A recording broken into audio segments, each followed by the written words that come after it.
PT Minamas merupakan operasional SIM Derby Plantation yang ada di Indonesia, berkantor pusat di Jakarta. Minamas Plantation adalah perusahaan yang bergerak di bidang perkebunan kelapa sawit. Tujuan perusahaan Minamas yaitu menjadi perusahaan perkebunan kelapa sawit terbesar di dunia dan produsen minyak sawit bersertifikat terbesar di dunia. Perkenalkan kami dari kelompok 5 kelas SI 4309. Di sini kami akan memperkenalkan website kami yang kami namakan dengan Polisi. Portal website kami yaitu digunakan untuk internal perusahaan PT Minamas. Latar belakang kami membuat portal website ini yaitu membantu bagi karyawan untuk mengakses website yang dibutuhkan, baik setiap departemen maupun karyawan yang bekerja di departemen itu. Banyak sekali masalah yang timbul, mulai dari lupa password jika terlalu banyak website, tidak fleksibel karena terlalu banyak, dan tidak efisien. Langsung saja di sini kita memperkenalkan website kami bernama Welcome to Polisi untuk internal perusahaan PT Minamas Plantation. Di sini ada beberapa menu utama, ada login, check up. Check up digunakan untuk dimana kita membuat ID, email, dan new password. Lalu proses pendaftaran telah berhasil, lalu cek akun email untuk melihat verifikasi pendaftaran. Setelah itu kita login. Nah, setelah login kita akan disuguhkan beberapa fitur utama, yaitu memilih departemen sesuai dengan pekerjaan karyawan tersebut. Contoh kita kerja sebagai admin, kita login sebagai dipilih departemen admin, kita masukkan ID dan password. Selain itu di sini juga kita siapkan forget password, di mana kalau seumpama terjadi lupa password atau lupa ID, kita di sini bisa masukkan email untuk melakukan konfirmasi ulang. Lalu verifikasi reset password akan dikirimkan melalui email. Baik, selanjutnya kita masuk ke portal websitenya. Di sini kita langsung masuk ke dalam fitur utama yaitu Coffee Time. Di dalam Coffee Time memuat beberapa fitur. Ada lihat slip gaji, ajukan cuti, dan asuransi. Selain itu di sini kita bisa mengetahui profil kita, baik nama profil, nama pegawai, alamat, ID, email, divisi, dan nomor telepon.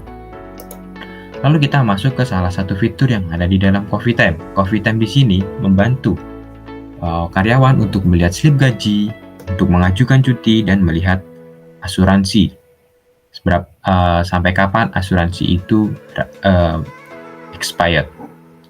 Kita mau masuk ke slip gaji. Di dalam slip gaji tertera tanggal, nomor referensi, dan kode pegawai dan jabatan pegawai. Di situ ada keterangan gaji pokok hingga tunjangan-tunjangan yang lain.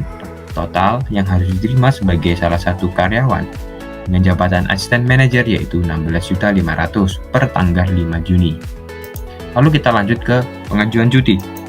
Di dalam pengajuan cuti di sini kita dapat mendownload pengajuan cuti mulai periode input 2020 sampai 2021. Di sini kita juga dapat mengubah periode tahun.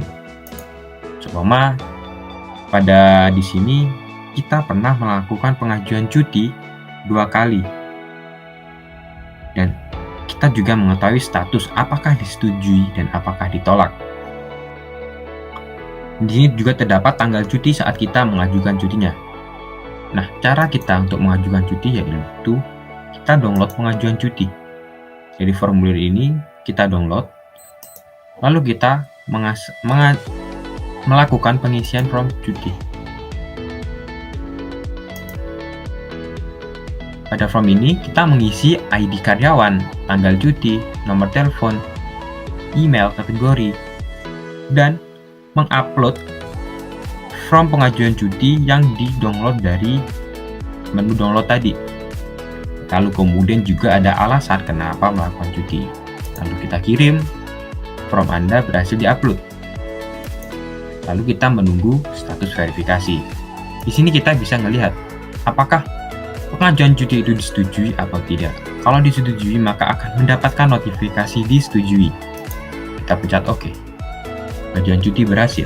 Di sini kita melihat dari tanggal sekian, kapan disetujui, dan apakah ditolak. Lalu kita juga dapat melihat profil asuransi, di mana Allianz Asuransi yang sudah bekerjasama dengan PT Minamas.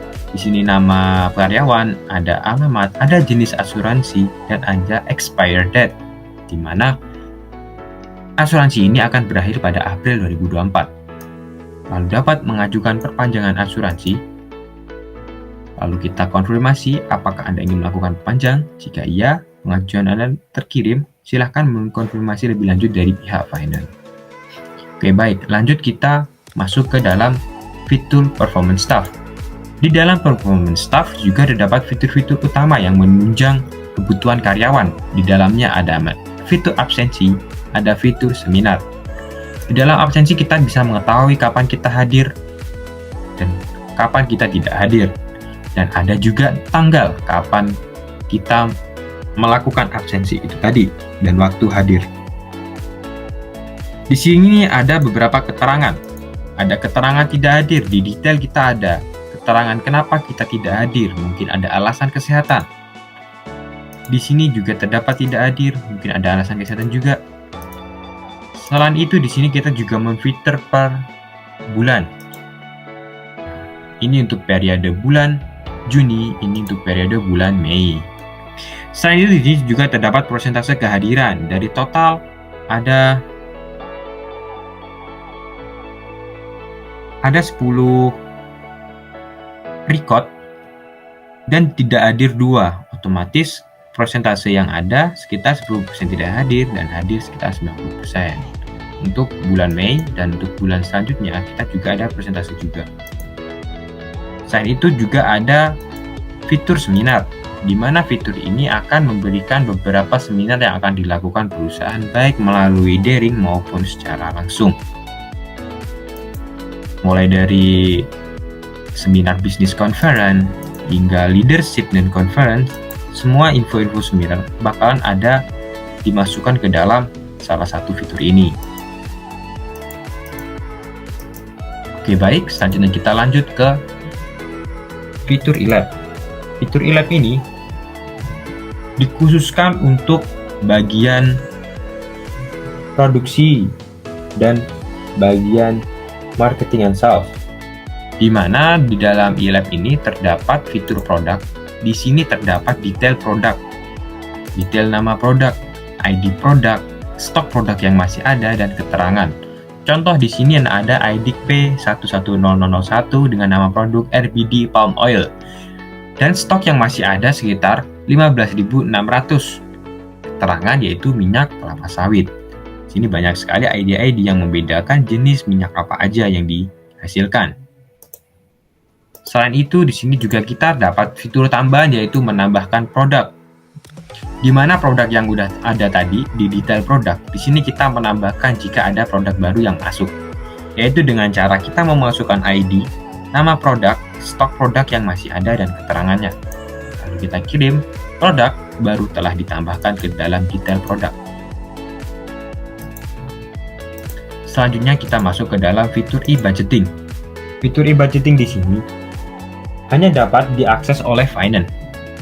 Di dalam e-budgeting terdapat fitur tambahan yaitu fitur payment, di mana payment di sini menceritakan atau tertera data tentang total pembayaran yang dilakukan sama status pembayaran tersebut. Di sini ada ID pembayaran, total pembayaran harus dibayarkan, tujuan pembayaran, dan status lunas atau tidaknya. Di sini kita bisa melihat jika status lunas, maka kita dapat mengedit, status pembayaran sudah lunas, maka data pembayaran, nomor rekening, status pembayaran dapat dikirimkan. Jika belum lunas, maka kita dapat mengganti dengan parsial dan memasukkan nominal pembayarannya.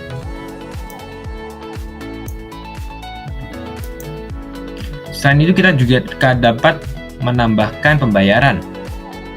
dengan memasukkan ID, total pembayaran, nomor rekening, tujuan pembayaran, status, dan total yang harus dibayarkan.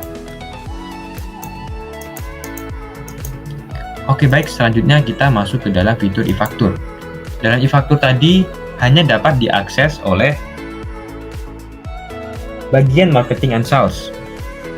Di dalam marketing and sales tadi ada beberapa fitur tambahan, ada invoice dan ada customer.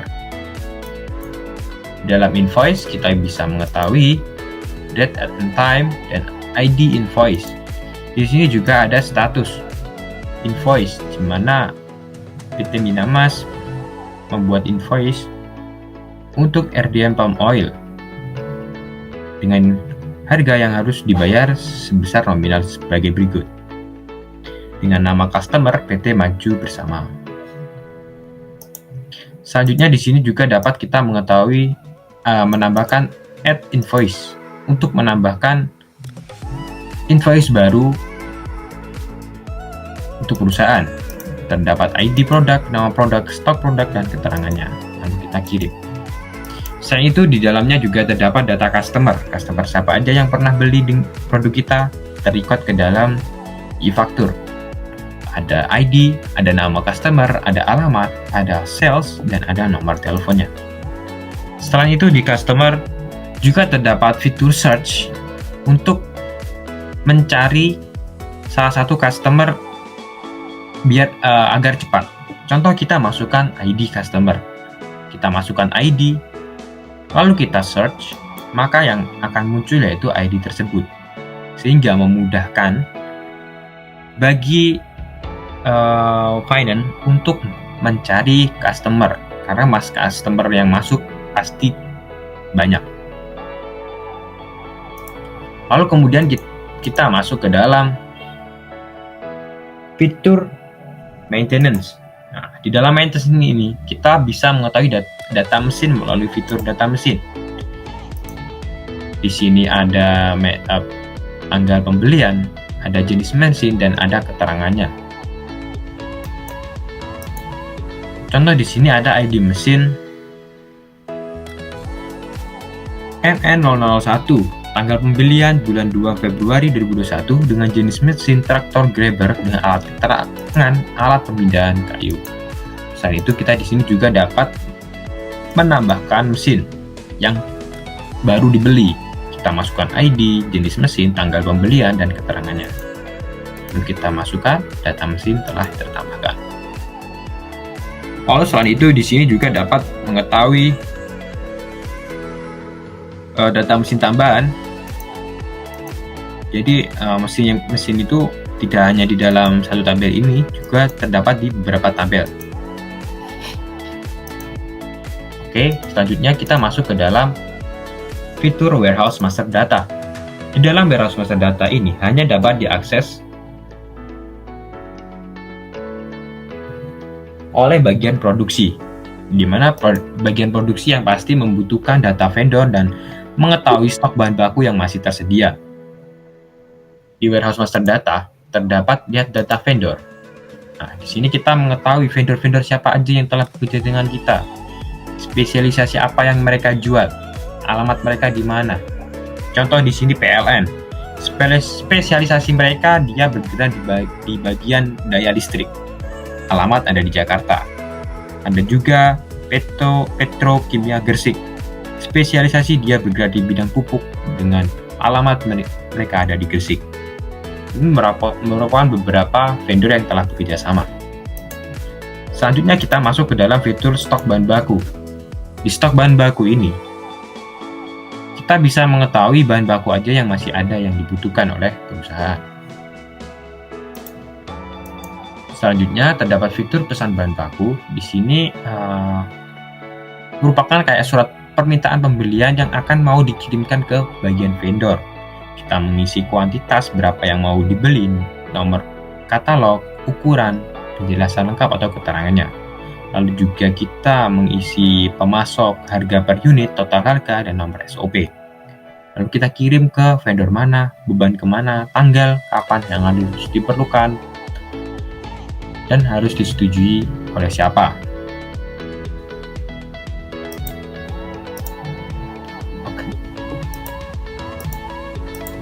Oke, baik, sekian dari penjelasan fitur-fitur dari saya.